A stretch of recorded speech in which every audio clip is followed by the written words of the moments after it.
They say you can measure a company's soul by the smell of its server room. Ours reek of desperation, fried plastic, and Axe body spray. Thanks to the recent influx of fresh hires straight from coding boot camps and LinkedIn learning paths, I knew we were headed for trouble the moment Amber wheeled in a ring light for her first all-hands meeting. My name is Clark Bennett, I'm 48, and for the past 15 years I've been the guy who actually keeps the lights on at Meridian Technologies while everyone else takes the credit. This woman had married our CEO after one corporate retreat in Cabo and somehow got promoted to Chief Digital Officer before she even figured out what DNS stands for. She wore white heels into the server room, called our mainframe setup vintage, and once asked me straight-faced if we still needed Java for anything important. I stayed quiet because that's what you do when you're the guy who's been holding everything together with midnight code fixes and weekend emergency patches. When that corrupted vendor database nearly wiped our client history last March, I was the one who restored it before anyone in management even knew there was a problem.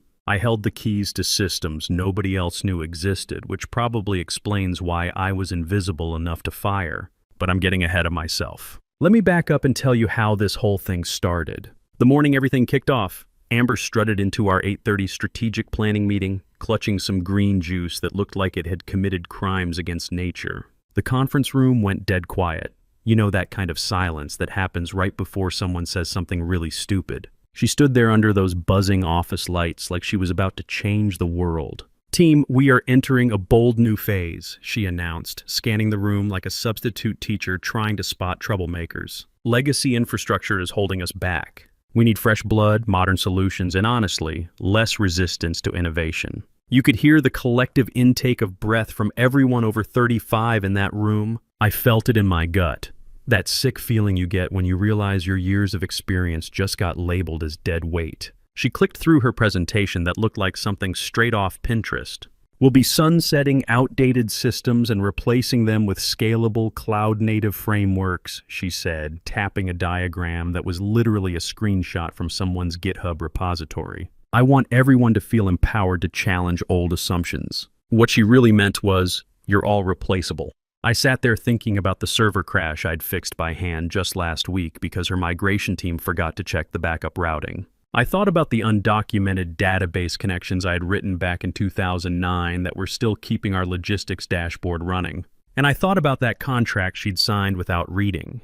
The one that said the automation scripts I wrote on my own time belonged to me, not the company. I said nothing, just nodded along like everyone else. The meeting ended with her fake laugh and a dismissive wave. "Let's disrupt some paradigms, people. The future won't wait for us." Except the future was waiting, and it had claws. See, what Amber didn't understand, what none of these fresh-faced disruptors understand, is that infrastructure isn't something you can just copy-paste from Google. It's 15 years of knowing every weird quirk, every workaround, every little fix that keeps the place running.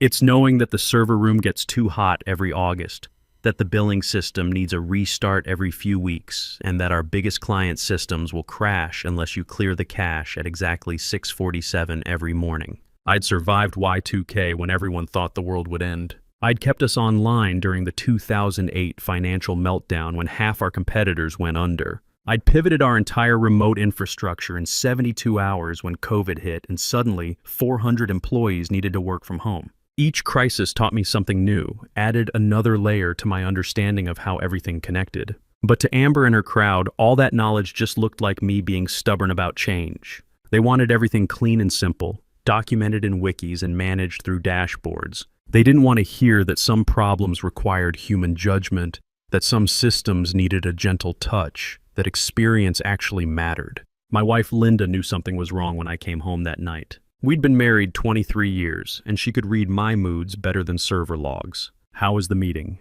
she asked, not looking up from helping our daughter Amy with her college applications. "Same as always. Revolution is coming." She looked up then. "What kind of revolution?" "The kind where they throw out everything that works and replace it with something that sounds better in PowerPoint." Our son Jake wandered through the kitchen, grabbed an apple, and paused.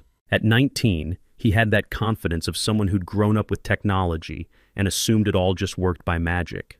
"Dad, maybe they have a point. I mean, isn't most of that old tech pretty inefficient anyway?" I looked at my kid, this boy I'd raised, whose college I was paying for with money I made keeping those inefficient old systems running, and realized this wasn't just happening at work. Maybe, I said. We'll see. But I already knew how this story would end. I'd seen it before, at other companies with other ambitious executives who confused movement with progress. The difference was, this time I wasn't going to stick around to clean up the mess. That night, I did something I'd never done in 15 years at Meridian. I logged into our system and started documenting exactly which of my scripts were actually mine, which modifications I'd made off the clock, and which critical processes depended on tools I'd developed independently. It took me 3 hours to catalog everything, and by the end, I was looking at a pretty comprehensive list of single points of failure.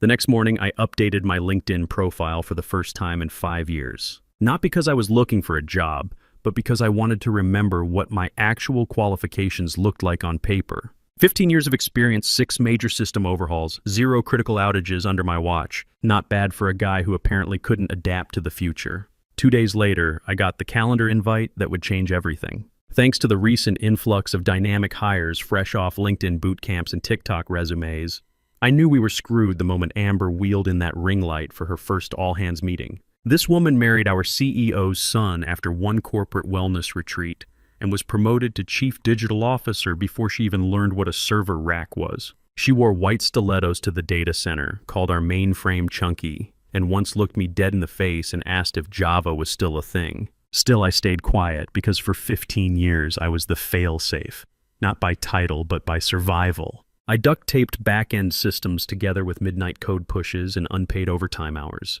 The calendar invite showed up 2 days after that disastrous meeting. Subject line, quick sync, HR. No agenda, no context, just a cold little placeholder sitting at 4:30 p.m. on a Friday. The corporate equivalent of a guillotine being wheeled into the courtyard. I'd seen it happen before.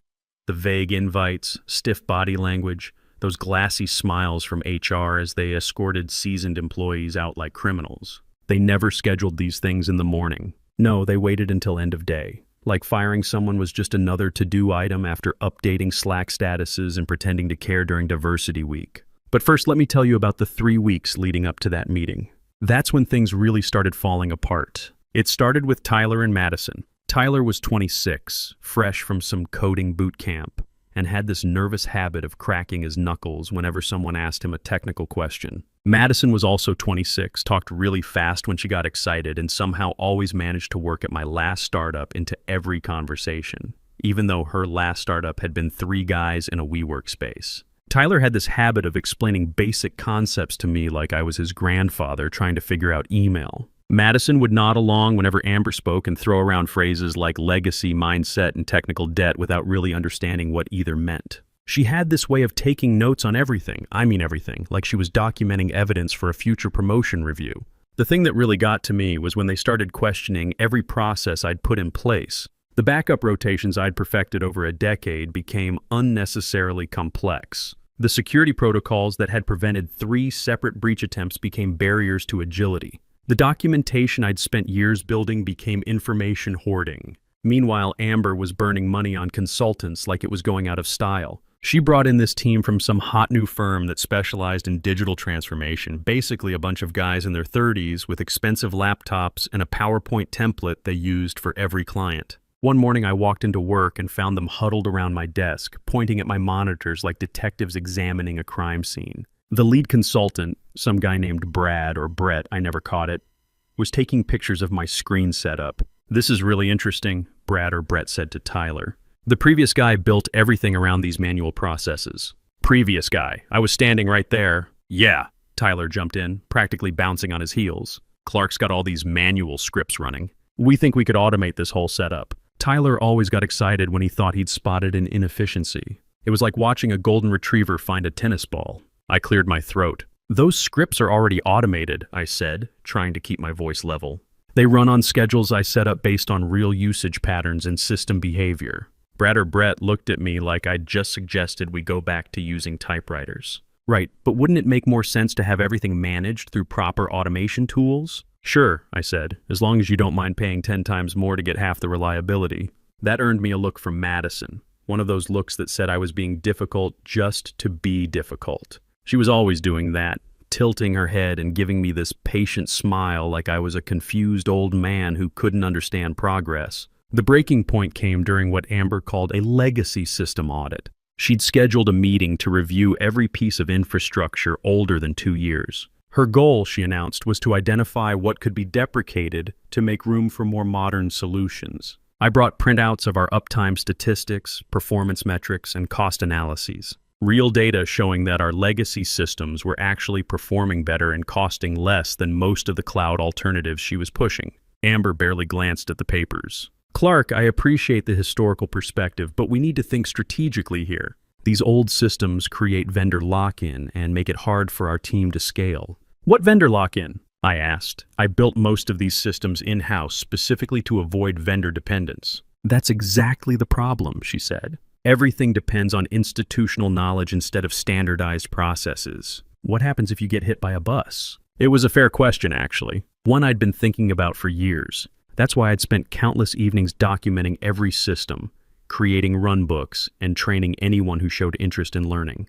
But apparently, wanting to understand how things work before you change them was now considered resistance to innovation. The meeting ended with Amber assigning Tyler and Madison to shadow me for a week to capture my institutional knowledge before they transitioned everything to newer systems. They followed me around with those little moleskin notebooks, asking questions that showed they had no idea what they were looking at. "Why do you manually restart the invoice processing service every Tuesday?" Tyler asked.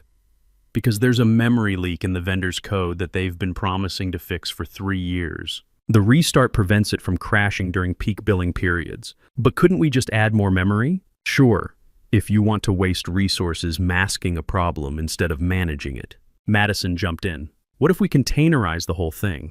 Then the restart could be handled automatically." I stopped what I was doing and looked at her. "The service is already containerized. The restart is automated. It happens every Tuesday at 2 a.m. when system load is lowest. I've been doing this for years." She wrote something in her notebook, but I could tell she wasn't really listening. She was just waiting for her turn to suggest another buzzword solution. That's when I realized they weren't trying to learn from me. They were trying to replace me. And worse, they thought what I did was so simple that anyone could do it with the right tools and documentation. The irony was that I'd actually been preparing for this conversation for months. Not because I wanted to leave, but because I believed in succession planning. I had detailed runbooks, automated monitoring, and backup procedures for everything. I'd even started training 2 junior developers who'd shown genuine interest in infrastructure work. But those developers had been reassigned to higher impact projects, meaning they were now working on Amber's pet initiatives instead of learning how to keep the lights on. So when Tyler asked me to walk him through the database backup procedures, I did exactly what they'd asked for. I showed him where to find the documentation, explained the monitoring dashboards, and demonstrated the restore process using our test environment. What I didn't tell him was that the documentation assumed you understood basic database administration, that the monitoring dashboards required interpreting 3 different log formats, and that the restore process had 12 different failure modes that weren't covered in any manual because they'd never happened before. The night before my HR meeting, Linda found me in the garage cleaning tools I hadn't touched in months. "You know they're going to fire you tomorrow?" she said. It wasn't a question. After 23 years of marriage, she could read the situation as clearly as I could. "Yeah," I said, "I know. Are you ready for this?" I thought about it for a minute. Our mortgage had 8 years left. Both kids were in college, with Amy planning to apply for graduate school next year. My 401k was heavily weighted in Meridian stock, which meant my retirement was tied to the company I was about to leave. "I don't think anyone's ever ready to get fired," I said, "but I'm ready to stop pretending this is going to work." She nodded. "What's your plan?" "I don't have one yet, but I've got ideas." That was only half true. I did have a plan, but it wasn't one I could explain to my wife without sounding vindictive. Because the truth was, I'd spent the last 3 weeks quietly preparing for exactly this scenario. Every script I'd written on my own time, every process I'd developed using my own expertise, every solution I'd built to problems they didn't even know existed, I'd been cataloging all of it. And according to the intellectual property agreements I'd signed when I started, anything I developed independently belonged to me, not to Meridian. Amber had signed off on those agreements herself, too busy planning her next Instagram post to read the fine print about contractor-developed tools and proprietary methods. I walked into that HR meeting and there she was, Amber, sitting on the edge of Greg's desk like she was posing for one of those boss babe Instagram posts. The smell of her expensive perfume was already making my head hurt under those buzzing fluorescent lights.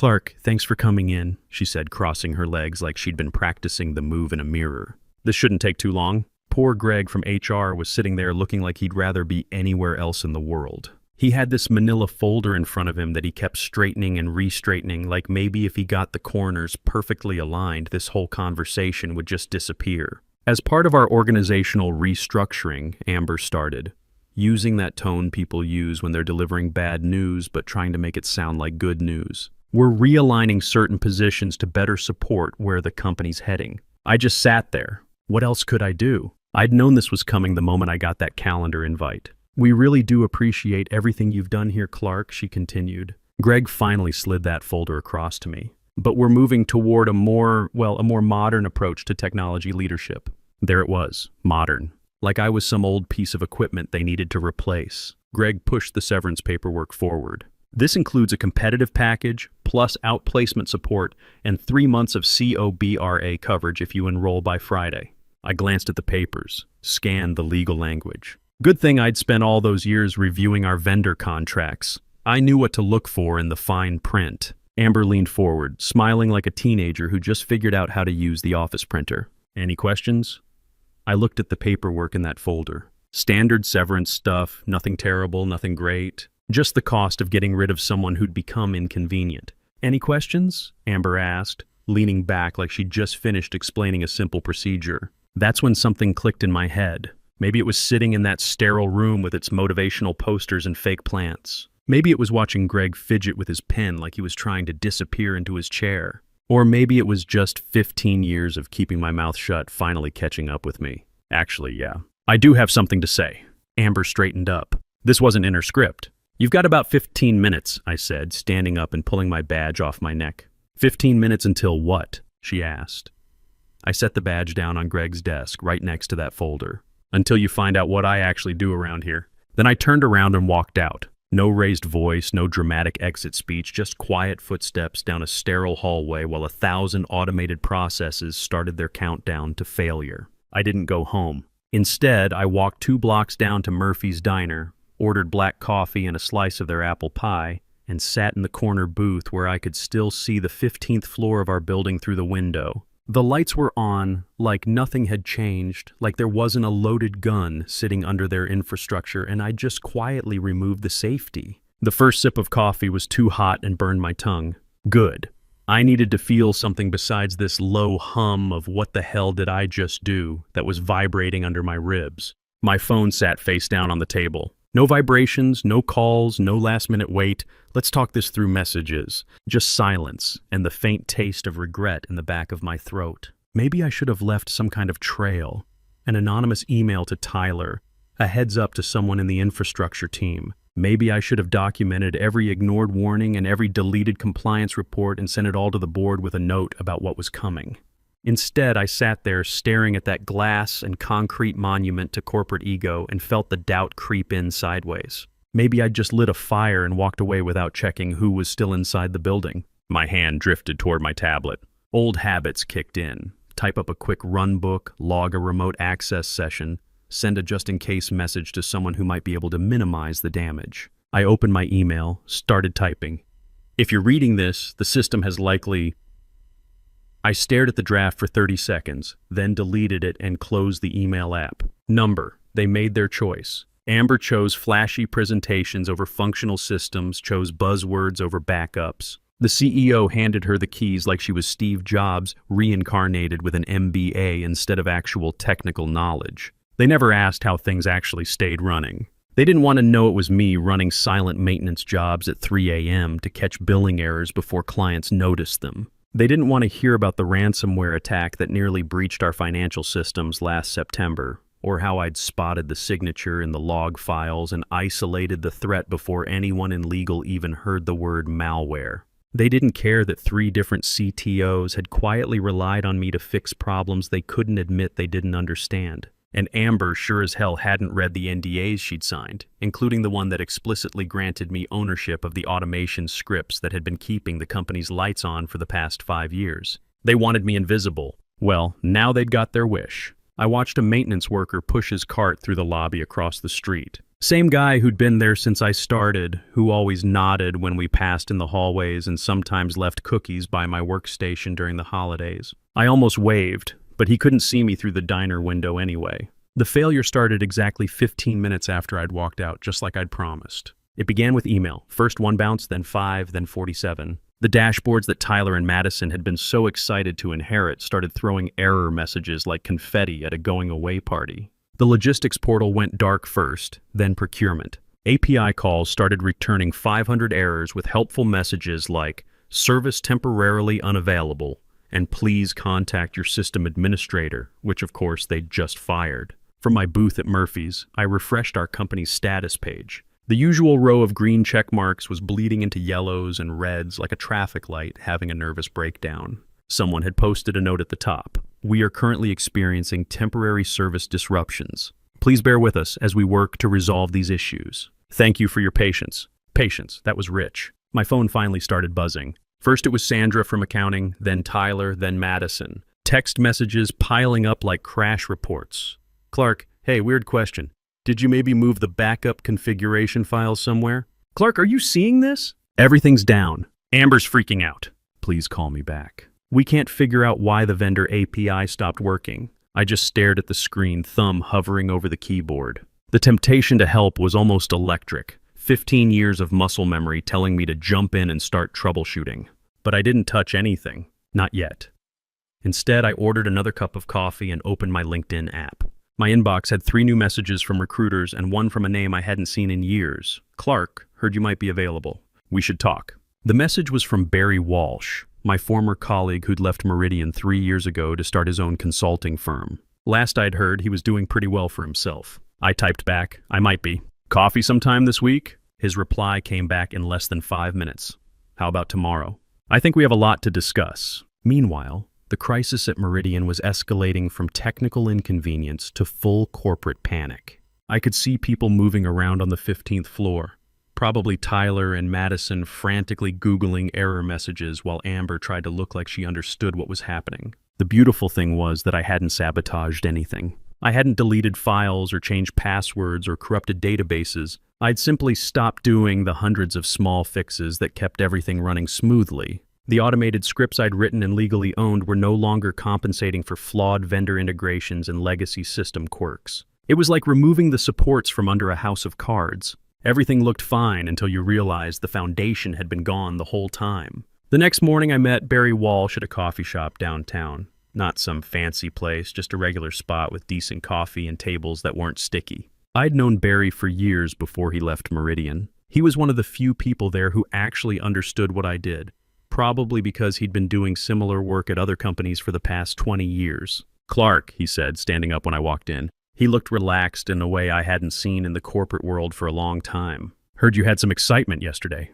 News travels fast. Faster when half the tech community gets emails about system outages from a company that never has system outages. He gestured to a chair. "Coffee?" We spent the first 10 minutes just catching up. His kids, my kids, the usual stuff. Then he got to business. "So I'm guessing you didn't just decide to quit on a whim," he said. I told him the whole story. Amber, the digital transformation, Tyler and Madison, the firing meeting. Barry just nodded and drank his coffee while I talked. "Sounds familiar," he said when I finished. "I've seen this movie before. New executive comes in, wants to make their mark, decides the problem is all the old stuff. Yeah, well, now they get to see what happens when the old stuff stops working." Barry leaned back in his chair. "So what's your plan?"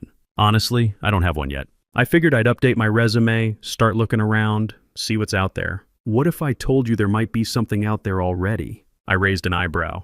"Look," Barry said, "I've been running Apex Solutions for 3 years now. We do infrastructure consulting for companies that are tired of getting burned by the flashy consulting firms. Real work, not PowerPoint presentations. Sounds good. You hiring?" "Maybe, but not the way you're thinking." He pulled out his phone and showed me their website. "We're more like a partnership. Senior people who know what they're doing, working with clients who actually want solutions instead of buzzwords."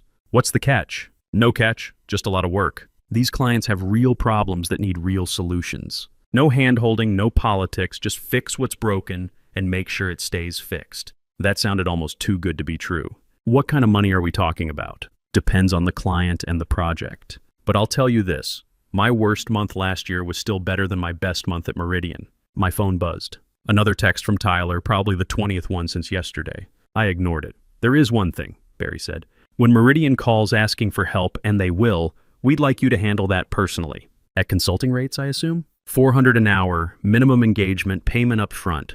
They'll never pay that. Then they'll figure it out themselves. Either way, you win. We shook hands on it. Nothing official yet, just an understanding that we'd work something out. By the time I got home, the Meridian situation had escalated beyond just technical problems. Linda was waiting for me with her laptop open to a local business news site. The headline read, "Local software company experiences major service disruption." "Looks like your 15 minutes are up," she said. I sat down next to her and read the article. It was mostly corporate speak about temporary service issues and working diligently to restore functionality. But buried in there was a quote from one of their biggest clients saying they were evaluating alternative service providers. "How do you feel about all this?" Linda asked. I thought about it.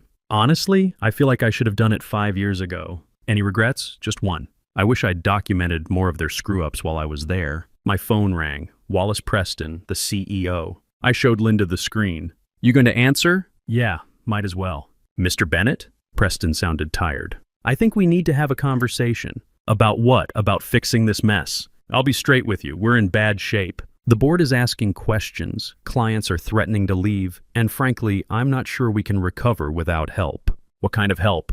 "Your help. Full reinstatement, salary increase, your own budget, whatever you need." I looked at Linda, who was pretending not to listen while obviously hanging on every word. "I appreciate the call, Mr. Preston, but I'm not looking for employee positions right now." "Clark, please, I know Amber made mistakes. She's young, she got carried away with new ideas, but we can fix this." "The problem started before Amber," I said. "She was just the latest in a long line of people who thought they knew better than the people actually doing the work." Long pause. "What would it take?" he asked finally. "For me to come back?" "Complete control over infrastructure decisions. Written apology to everyone who got pushed aside during your digital transformation. And honestly, sir, you'd need to make some changes at the top. I can't ask my daughter-in-law to resign. Then you can't afford my help." I hung up. 2 weeks later, I was sitting in Barry's real office. Not the coffee shop anymore, but the actual Apex Solutions headquarters, when the news broke. Amber Preston was taking a sabbatical to explore new opportunities in the wellness and personal development space. The press release was full of corporate buzzwords about growth and new challenges, but everyone in the industry knew what it really meant. "Think she'll land on her feet?" Barry asked, looking up from his laptop. "People like her always do. She'll probably start a consulting firm teaching other executives how to disrupt legacy thinking." "And Preston? Still there, still making the same mistakes. Just more quietly now." Meridian stock had dropped almost 30% in 2 weeks. 3 major clients had terminated their contracts, and according to the industry newsletters, they were facing some kind of regulatory investigation about those deleted compliance files. Barry tossed me a folder. "Speaking of disruption, we just got a new client. Mid-size manufacturer, their IT director just quit, and they need someone to assess their infrastructure before their busy season." I opened the folder and looked at the project specs. Real work. Technical challenges. Problems that needed actual solutions instead of buzzword presentations. "When do they want to start?" "Next week. 2-month engagement, maybe longer if things go well." My phone buzzed with a text from Linda. "Amy called. She got the internship at that engineering firm." "Celebration dinner tonight?" I texted back. "Absolutely. Pick the place." For the first time in months, I felt like I was exactly where I was supposed to be. Not because I'd gotten revenge on the people who screwed me over, but because I was finally working with people who understood the difference between innovation and destruction. The satisfaction wasn't in watching Meridian fall apart, it was in building something better. Something that wouldn't collapse the first time someone decided that experience was just another word for stubbornness. Every morning I walked into an office where my judgment was trusted, my expertise was valued, and nobody ever asked me to get excited about synergistic paradigm shifts. The work was challenging, the clients were grateful, and when I fixed something, it stayed fixed. That's the thing about infrastructure. When you do it right, it becomes invisible. People only notice it when it stops working. But when you're building something new, something solid, everyone notices. They see the difference between work that lasts and work that just looks good in a presentation. These days I sleep better knowing that somewhere across town, Tyler and Madison are probably still trying to figure out why those servers crash every Tuesday. And maybe, if they're smart, They're starting to understand that some problems can't be solved with better automation or newer tools. Sometimes they can only be solved by someone who's been there before, who knows what works and what doesn't, and who has the patience to do things right instead of just doing them fast. I never did get that consulting call from Meridian. By the time they were ready to pay market rates for real help, we had more work than we could handle. But every now and then, I still drive by that building on my way to client meetings, and I think about all those late nights I spent keeping their lights on. I don't feel angry about it anymore. I feel grateful, because sometimes you need to lose something to realize what you're actually worth. And sometimes the best revenge really is just walking away and letting them figure out how much they needed you after all.